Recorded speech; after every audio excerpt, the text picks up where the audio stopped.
Bom dia, meu nome é Maria Laura. Essa é a minha apresentação do seminário de FC4, contextualizando a escolha do meu artigo, mas posteriormente à apresentação eu irei apresentar um caso de uma paciente que eu atendi na UBS, que teve como hipótese diagnóstica principal a síndrome da fadiga crônica, o que acabou me gerando a curiosidade de ir atrás da melhor evidência de tratamento para essa paciente.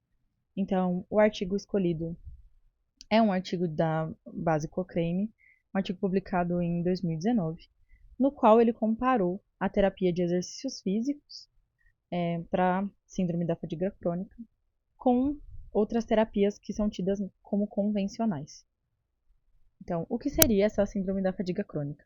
A síndrome da fadiga crônica é uma afecção que atinge primariamente mulheres de 30 a 50 anos, que tem como sintomas principais a fadiga persistente, o mal-estar pós-esforço físico, o sono não reparador, déficits cognitivos, que são principalmente relatados como lapsos de memória, e que causam um impacto na vida dos pacientes, tanto em relação às suas capacidades funcionais, quanto em relação ao sofrimento psicológico. Então, indo para o caso. O caso da paciente que eu atendi é a paciente MS, 44 anos, que tem como profissão ser professora. Ela iniciou com um quadro de fadiga intensa há um ano, após uma infecção viral que ela classificou como uma gripe forte. Foram descartadas as causas orgânicas, então a níveis de exame físico e exame laboratoriais todos dentro da normalidade. E como hipótese diagnóstica principal, a gente teve essa síndrome da fadiga crônica, justamente porque ela teve essa fadiga há mais de 6 meses, o que caracterizou essa cronificação, essa cronicidade da doença. Falando sobre o nosso estudo em si. Então, os participantes são homens e mulheres acima de 18 anos com o diagnóstico da síndrome da fadiga crônica. A intervenção é a terapia com exercícios físicos.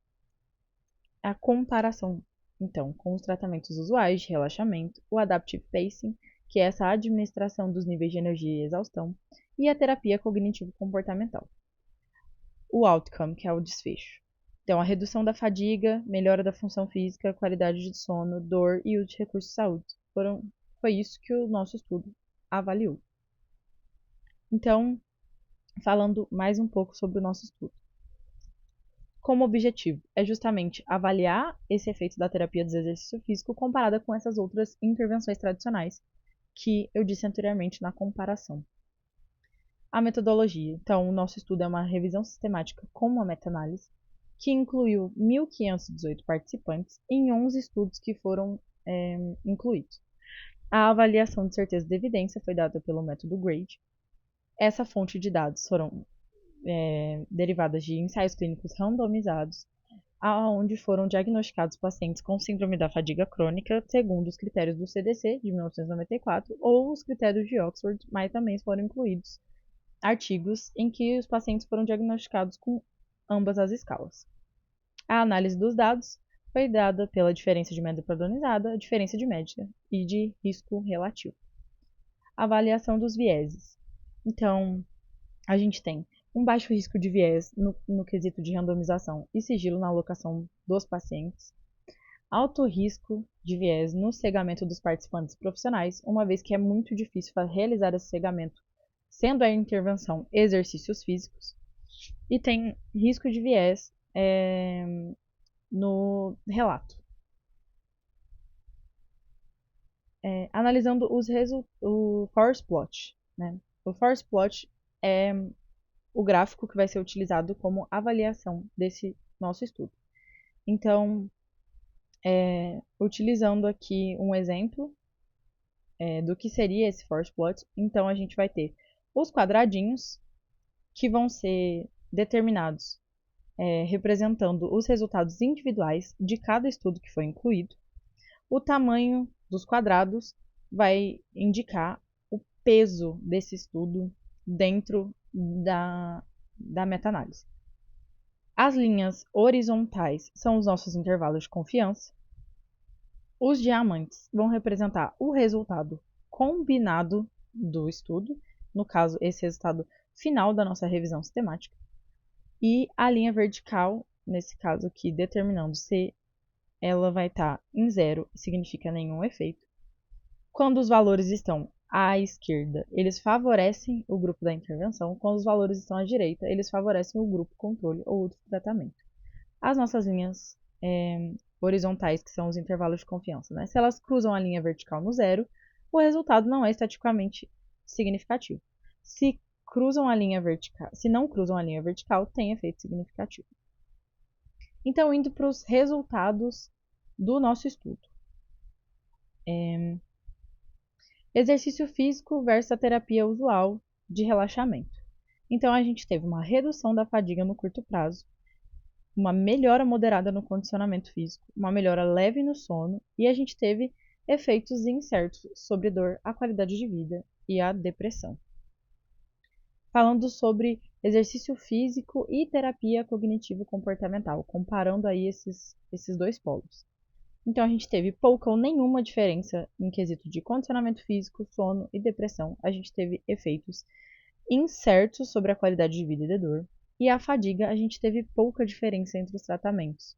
Mas o nível de certeza é moderada na fadiga a longo prazo, justamente porque os autores atearam isso ao fato de que a terapia cognitivo-comportamental realmente, por base, leva mais tempo para que venha a colher frutos. Então, por isso, a longo prazo, a gente tem esse nível de certeza moderado.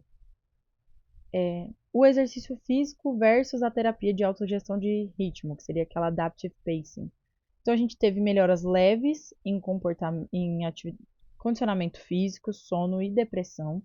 E a gente teve uma redução na fadiga no curto e no longo prazo, porém os níveis de certeza são baixos.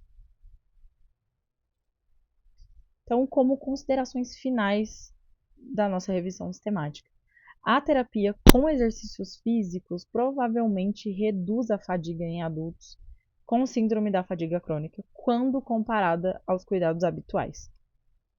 Os autores do artigo colocaram que é uma possibilidade, porém a gente tem ausência de evidência científica para conseguir complementar e embasar essa intervenção. Então, como conclusão, eu digo que o IFC4 teve como principal expoente no meu ano de curso, assim, realmente conseguir colocar em prática essa análise dos artigos científicos a partir de um caso que eu obtive na realidade. Então, como nesse caso, no IESC, eu tive contato com uma paciente que pela primeira vez eu tive contato com essa hipótese diagnóstica de síndrome da fadiga crônica e devido a frequentar as aulas e ao ano do IFC4 em si, eu consegui ir atrás da evidência científica, procurar a melhor evidência científica para o meu paciente, para que eu consiga, dessa forma, melhorar a qualidade de vida, melhorar esses outros desfechos, como no caso dessa doença de dor, de condicionamento físico e ademais. Essa foi a referência utilizada e muito obrigada.